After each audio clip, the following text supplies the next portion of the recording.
Today we're talking about what a single day on the American frontier would actually do to your body.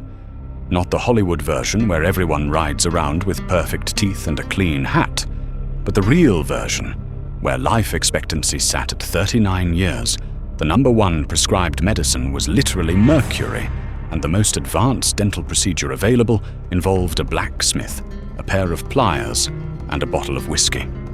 From roughly 1800 through 1890, the American frontier ranked among the most physically punishing environments human beings have ever walked into on purpose. Frederick Jackson Turner put it this way in 1893, quote, "The environment is at first too strong for the man. He must accept the conditions which it furnishes or perish." A lot of people ended up with option B, not because they chose it, but because the frontier had a way of making that choice for them. Millions of people signed up for this voluntarily, which is the wild part. The Homestead Act of 1862 promised 160 acres of free land to anyone willing to work it for 5 years. The Oregon Trail hit peak migration through the 1840s to 1860s, and the gold rush dragged hundreds of thousands to California, starting in 1849. By 1869, the Transcontinental Railroad connected the coasts, and by 1890, the U.S. Census Bureau officially declared the frontier closed. An entire continent had been crossed, settled, mined, and farmed in that span, at an extraordinary cost to the human bodies that did the crossing. So we're going to walk through 24 hours, sunrise to sunrise, and I want you to keep a running tally in your head of everything going wrong inside your body. But by the end of this video, you're going to feel very, very grateful for indoor plumbing, Advil, and the concept of a weekend. Waking up, 4:30. Your day begins before the sun comes up, because the sun doesn't have cows that need milking. A homesteader would have been sleeping on a straw mattress inside a sod house, which for those who don't know, meant a structure built from stacked slabs of dirt. Sod houses ran cheap, held warmth well, and came absolutely crawling with insects. Rain turned the roof into a mud faucet. Snakes dropped through from above, and that straw mattress doubled as a breeding ground for lice, fleas, and bedbugs. Lice ran so rampant on the frontier that people gave them a pet name, seam squirrels, which sounds adorable and is also completely disgusting. As bedbugs spread to the point where surveys from the early 1900s found nearly 1/3 of all urban residences infested. Rose Pender, visiting the American West in the 1880s, described the situation in 5 words. "Bugs abounded, so I got very little rest. Cowboys on a cattle drive didn't even get the luxury of a bug-infested mattress because they slept on bare ground in shifts while someone watched the herd. Rotating night guard duty, called night hawking, ran in 2 to 4 hour intervals, and Charlie Siringo described a stampede breaking out every stormy night in his 1885 memoir. That meant riding out in total darkness to turn a panicked herd, then trying to fall back asleep after the adrenaline wore off. 4 to 5 hours of broken rest per night, that's what the average cowboy on a drive managed. And new parents get more sleep than that. And new parents aren't also dodging 1,000 stampeding longhorns at 2 in the morning.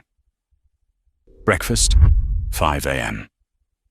All right, you're up, you're itchy, you're running on almost no sleep. And now it's time for breakfast. Breakfast will be the same thing as lunch, the same thing as dinner, the same thing as yesterday, and the same thing as last week. Southern settlers called the core frontier diet the 3 M's: meal, meat, and molasses, which translated to cornmeal mush, salt pork, and molasses every single day without variation. Harriet Martineau complained that travelers could find, quote, "little else than pork under all manner of disguises," while James Creasy wrote about choking down nothing but, quote, "musty cornmeal dodgers for weeks at a stretch. Zero variety, miserable taste, and nutritional value that amounted to slow-motion self-destruction. Trail travelers and soldiers ate hardtack as their main food source, a flour and water biscuit about 3 by 3 inches and nearly half an inch thick, packing roughly 100 calories each. 9 to 10 pieces made up the daily army ration, which sounds generous until you realize that's barely 1,000 calories from crackers, and your body needs 4 to 6,000 today. John Billings summed it up. While hardtack was nutritious, yet a hungry man could eat his 10 in a short time and still be hungry. And this is the fun part. The hardtack came preloaded with weevils. Soldiers learned to eat in the dark so they wouldn't see what they were chewing, and the biscuits earned nicknames like molar breakers and tooth dullers, which tells you everything. Here's where the diet turns from miserable to lethal. That corn-heavy, monotonous food supply didn't just bore people, it destroyed them from the inside. Pellagra, triggered by niacin deficiency from too much corn and too little else, earned the name the disease of the 4 Ds: dermatitis, diarrhea, dementia, and death. More than 100,000 Americans died of pellagra by the 1930s, with over 3 million severely affected. Dr. Joseph Goldberger proved the connection in 1915 by feeding 11 volunteers at Rankin State Prison Farm the standard Southern poor diet of salt meat, molasses, and cornmeal. 6 of the 11 developed pellagra. And this is where it gets tragic. Native Americans had eaten corn for centuries without ever developing pellagra because they practiced nixtamalization, soaking corn in lime water, which unlocks the niacin so the human body can absorb it. European settlers watched indigenous peoples do this, decided they knew better, and then proceeded to die of a completely preventable nutritional deficiency for the next 100 years. History humbles you like that. Section 3.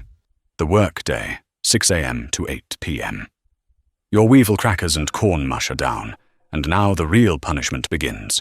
When I say work, I don't mean sitting at a desk and complaining about email notifications. Homesteaders ground through 12 to 16 hours a day during planting and harvest. Cowboys on cattle drives rode 15-hour shifts 7 days a week with 0 time off, and miners descended into darkness and heat for 10 to 12-hour stretches. Even children as young as 4 or 5 hauled water, milked cows, and churned butter. W.O. Atwater's pioneering 1888 nutrition research estimated that a man performing heavy labor burned well over 3,000 calories daily, and modern studies place manual farm labor at roughly 300 kilocalories per hour. A frontier farmer plowing, digging, splitting logs, and hauling water for 9 to 12 hours burned through 4,000 to 6,000 calories in a day, while cowboys spent 3,500 to 5,000, and miners ran through 3,500 to 4,500. Now think back to that breakfast. On a good day, total food intake might reach 1,700 to 3,000 calories, which means the body ran a massive deficit every single day, not as a diet plan, but as a slow-motion nutritional emergency. That deficit showed up in people's frames. 5'7" and 143 pounds. That's what the average Civil War soldier measured, a fair stand-in for frontier men generally. Or today's American male averages 5'9" and 195 pounds, and that 52-pound gap didn't come from some intentional fasting trend. It came from chronic undereating while performing the physical equivalent of an Ironman triathlon 6 days a week. The work itself killed at staggering rates. Agriculture carried a fatality rate 8.5 times greater than all other occupations combined, according to the National Safety Council. Mining topped even that, with fatality rates around 1,900, hitting approximately 300 per 100,000 miners per year, compared to about 9 today. Between 1880 and 1923, more than 70,000 miners died on the job, and that number only counts the ones who died immediately. not the uncounted thousands who deteriorated slowly from occupational disease. Stampedes turned cowboy work into something closer to a death lottery, what with riders galloping through pitch darkness to turn herds of thousands of panicking animals.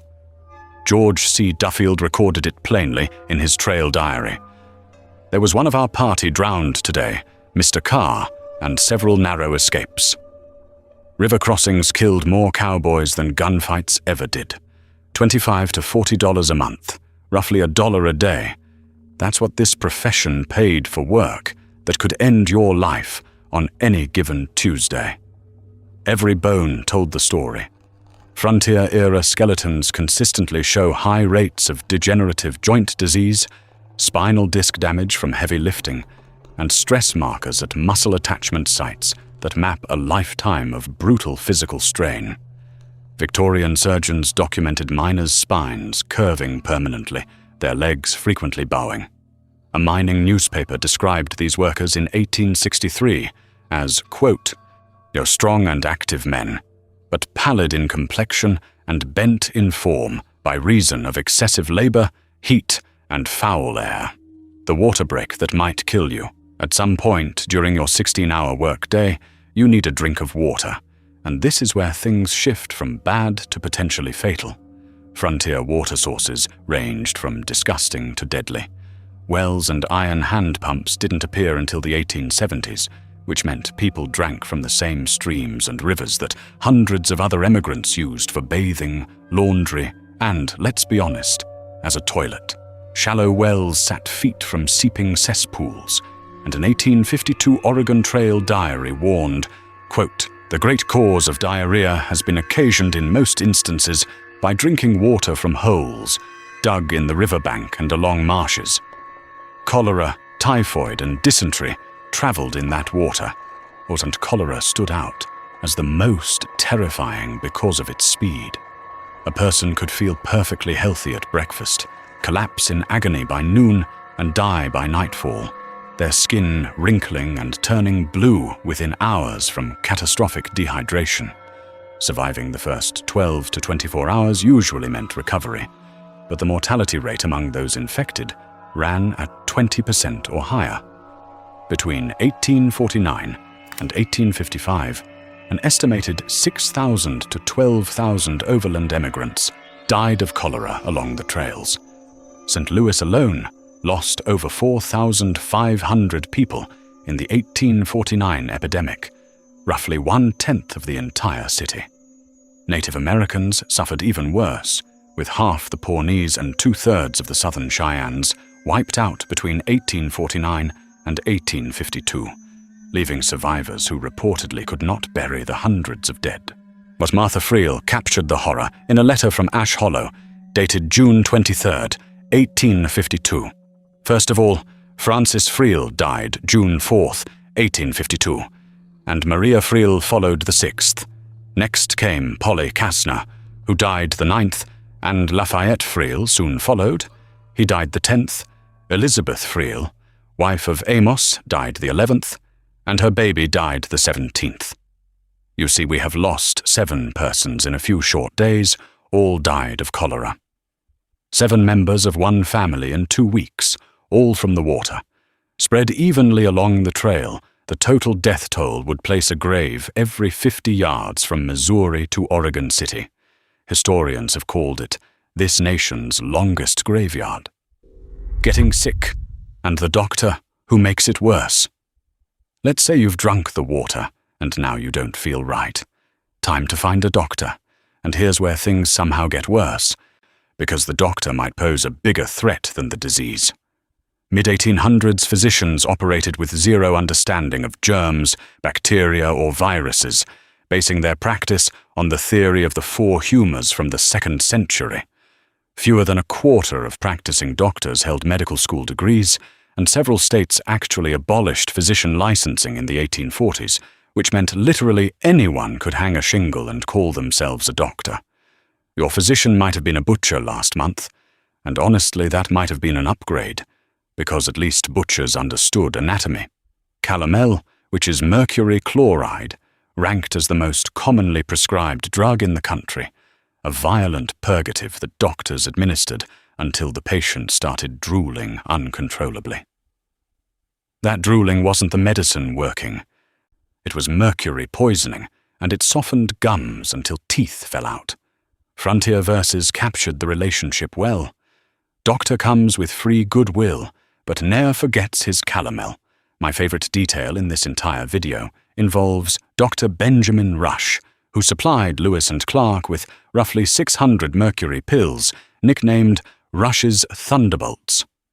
Lewis and Clark dosed themselves so frequently that modern scientists have literally identified their campsites by testing mercury contamination levels in the soil. 200 years later, we can track exactly where Lewis and Clark stopped to use the bathroom because they excreted enough mercury to leave a permanent chemical signature in the ground. The earth itself still remembers their terrible medicine. Bloodletting served as the primary fever treatment, with a good doctor expected to cut deep enough that blood spurted into the air with every heartbeat. Surgery happened without anesthesia until the 1840s, since ether wasn't publicly demonstrated until 1846, and without any antiseptic technique until the 1860s and 1870s. Doctors moved between patients without washing hands, cleaning instruments, or changing clothes, and an estimated 80% of surgeries ended in infection before Lister's antiseptic principles gained traction.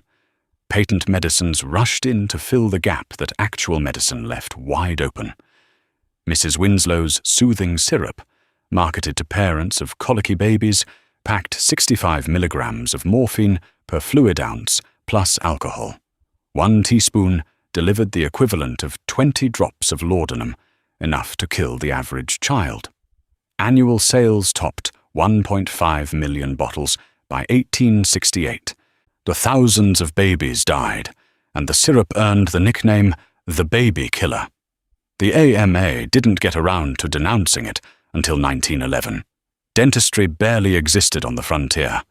Only 3 dental schools operated in the entire United States at the end of the Civil War, and dentists didn't reach frontier communities until the 1870s in any real numbers. Extraction stood as virtually the only treatment, performed with pliers by whichever local professional happened to be available, whether doctor, blacksmith, or barber.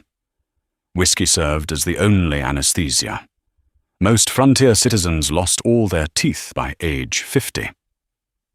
Doc Holliday, the famous gunfighter who started out as a trained dentist, relocated to Dodge City after his tuberculosis diagnosis, hoping the dry western air would help his lungs.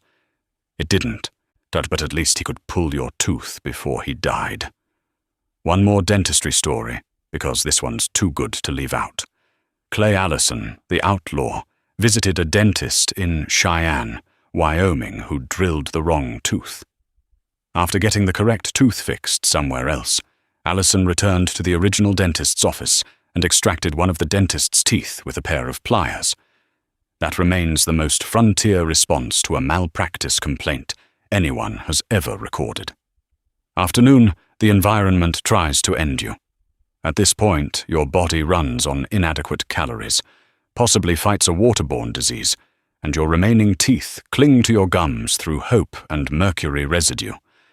The day isn't over, though, and the environment has a few things left to throw at you. Without sunscreen, which wouldn't exist until the 1930s, settlers spent 10 to 14 hours daily under direct sun. Oregon Trail emigrants' lips blistered and split in the dry air, and their only remedy involved rubbing axle grease on them. Wheel lubricant, on your face, because that counted as the best option available. Dust shredded lungs over time. Trail dust piled 2 to 3 inches deep and hung in the air as fine as flour, and for miners the damage turned catastrophic. A study of 720 lead and zinc miners in Joplin, Missouri between 1913 and 1915 found that 46% had developed silicosis, with another 14% showing silicosis complicated by tuberculosis. Vermont's granite industry affected 93% of its workers. And here's the number that should stop you cold. In 1843, half of Sheffield's cutlery grinders died before reaching age 30 from lung disease. 30 years old, and they were already in the ground.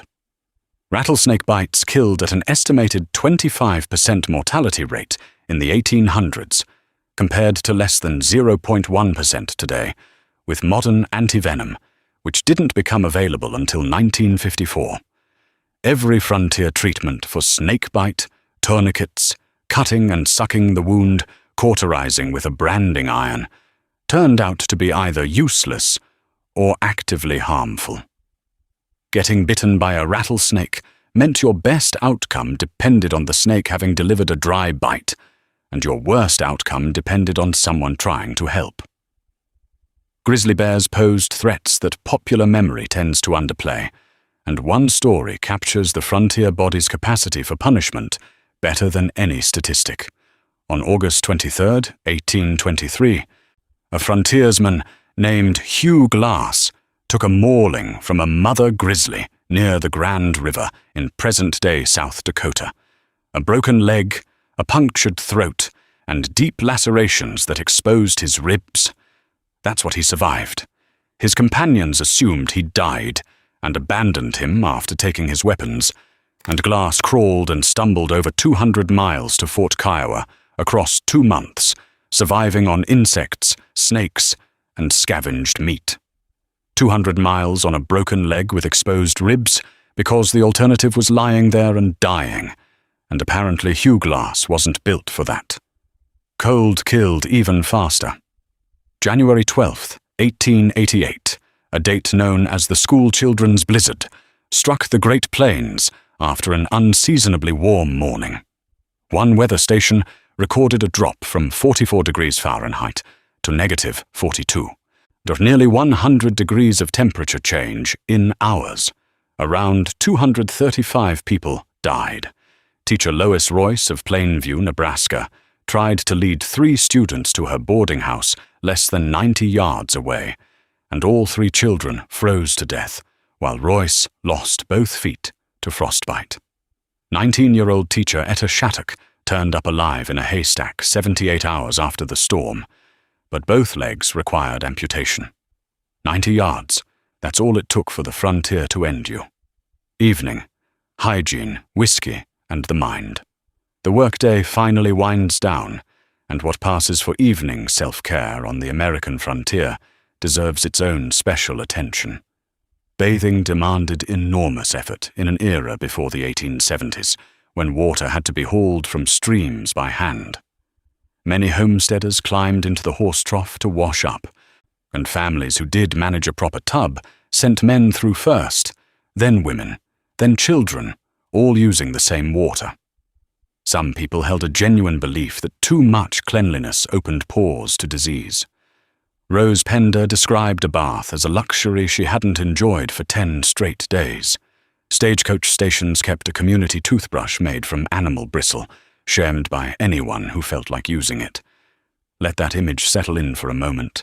A communal toothbrush at a roadside station.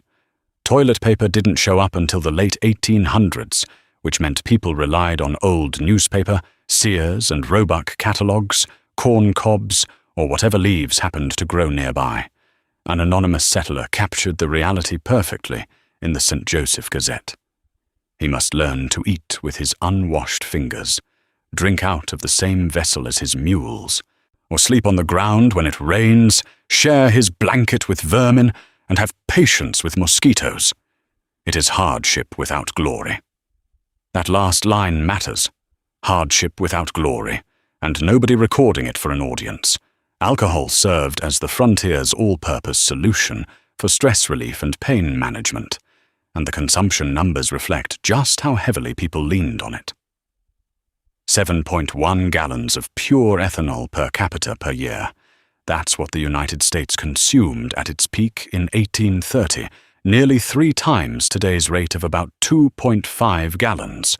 Pure ethanol, not beer, not wine, straight ethanol. Whiskey sold for 25 cents a gallon by the 1820s, which made it cheaper than beer, wine, coffee, tea, or milk. And when the healthiest drink costs more than rot gut, people drank the rot gut.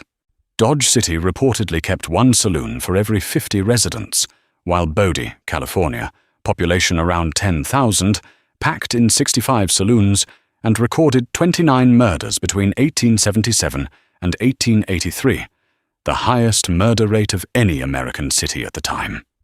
The whiskey itself often contained strychnine, tobacco, molasses, and genuinely snakeheads, earning the nickname tarantula juice because that's what it felt like going down. Isolation inflicted its own physical damage, manifesting as a phenomenon called prairie madness. Journalist Eugene Virgil Smalley wrote in The Atlantic in 1893, "An alarming amount of insanity occurs in the new prairie states among farmers and their wives. Homesteads sat at least half a mile apart, often much farther, with towns typically 10 to 20 miles distant. Women frequently endured weeks alone while husbands traveled for supplies or work, and the Nebraska Asylum for the Insane tracked the toll clearly, with admissions jumping from 87 in 1871 to 545 in 1885 as territorial settlement accelerated. Danish settler Rasmus Nielsen called Nebraska, quote, a Siberia rather than the Garden of Eden he'd been promised. Not one frontier, who suffered and how.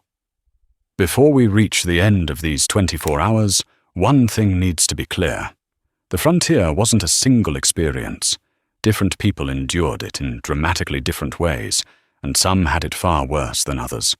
An estimated 25% of all trail cowboys, at least 5,000 individuals, were black, including figures like Nat Love, known as Deadwood Dick, Bullseye Card, and Bill Pickett.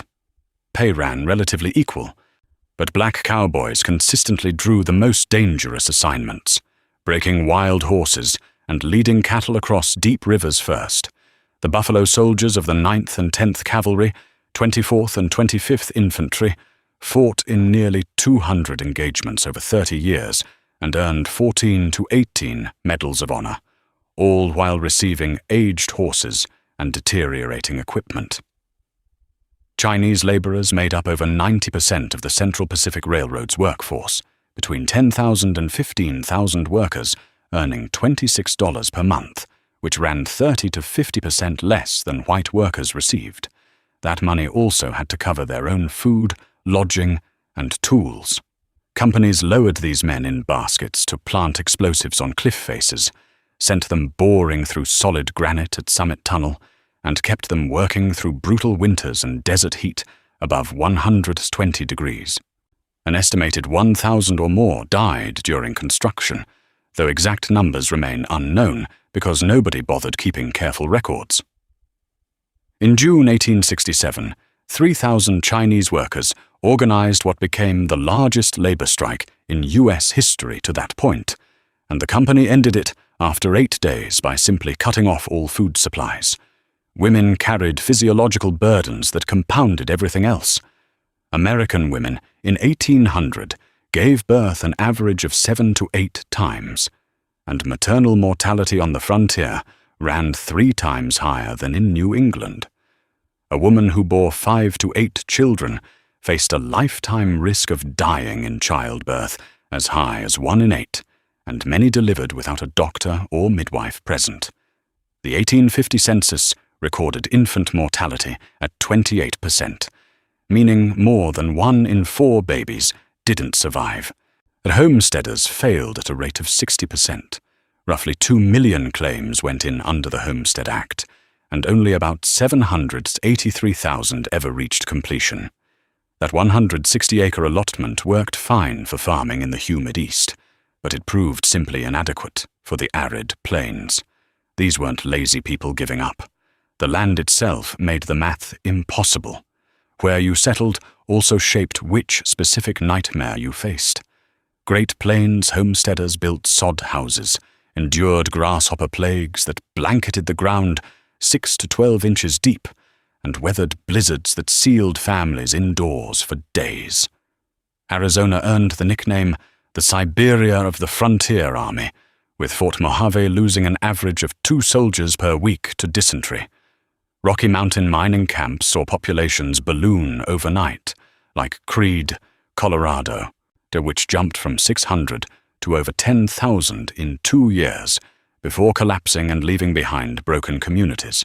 Fort Crawford, Wisconsin reported 154 of 199 soldiers infected with malaria in 1830, and the only effective treatment, quinine, cost $6 to $8 per ounce, so expensive that one Indiana doctor sold an entire herd of cattle at $7.50 per head just to afford it.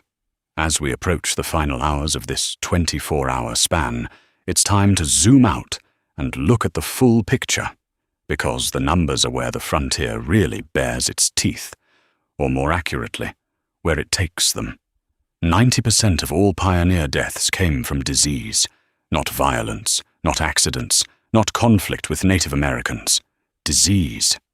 Every Western movie ever made has focused on the other 10%, while the real killer, the one that struck down 9 out of every 10 people who died on the trail, stayed invisible, living in the water, the air, the food, and the dirt.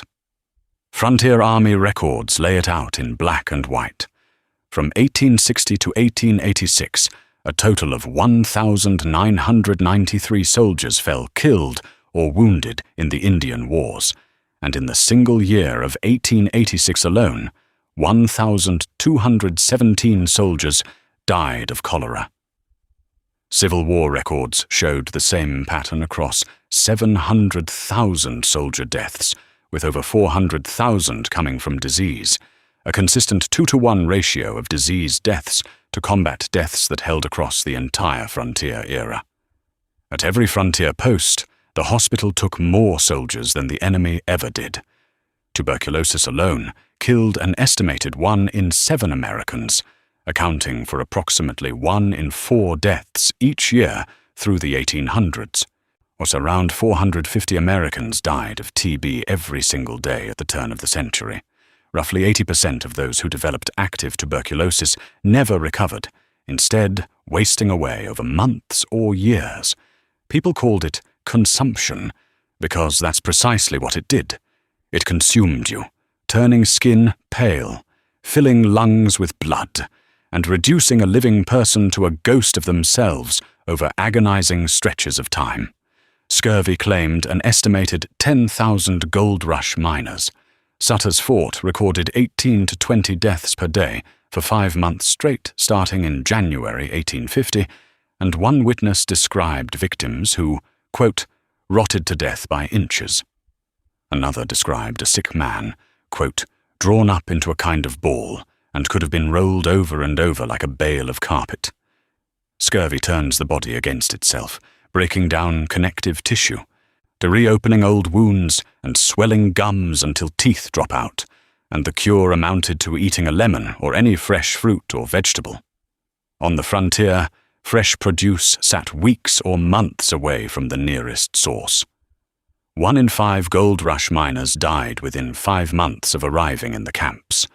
Nearly 1 in 10 Oregon Trail emigrants never completed the journey, and up to 65,000 deaths occurred along the overland trails over 25 years. Life expectancy at birth in 1850 landed at 39.4 years. Child mortality skews that number, and a white male who reached age 5 could expect to live to roughly 50. 50 still marked the finish line for a lot of people, and those 50 years carried the full weight of everything we've covered, not the comfortable decades we picture today. So here's the tally on your 24 hours at the American frontier. You woke up covered in lice on a bug-infested straw mattress after 4 to 5 hours of broken sleep. Breakfast consisted of corn mush and salt pork that slowly built toward pellagra. 12 to 16 hours of manual labor followed, burning thousands more calories than you consumed, because math doesn't care about the American dream.